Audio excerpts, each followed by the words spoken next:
আসসালামু আলাইকুম।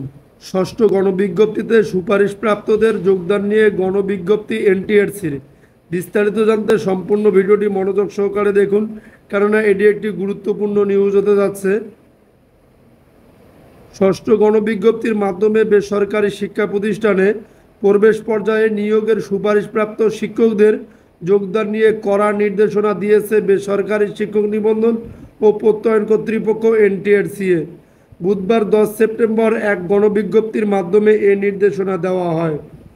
গণবিজ্ঞপ্তিতে এনটিআরসিএ জানিয়েছে, এনটিআরসির কর্তৃক এমপিওভুক্ত শিক্ষা প্রতিষ্ঠানে শিক্ষকদের শূন্য পদ পূরণের লক্ষ্যে ষষ্ঠ গণবিজ্ঞপ্তি ষষ্ঠ নিয়োগ সুপারিশ বিজ্ঞপ্তির মাধ্যমে সর্বমোট 41,627 জন প্রার্থীকে 18,893টি শিক্ষা প্রতিষ্ঠানের নিয়োগ সুপারিশ করা হয়েছে।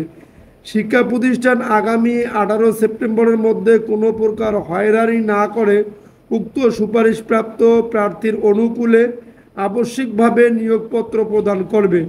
এতে আরও বলা হয়, নিয়োগপত্র প্রাপ্তির 7 কার্যদিবসের মধ্যে প্রার্থীকে সংশ্লিষ্ট প্রতিষ্ঠানে যোগদান করতে হবে, অন্যথায় উক্ত পদ শূন্য মর্মে বিবেচিত হবে।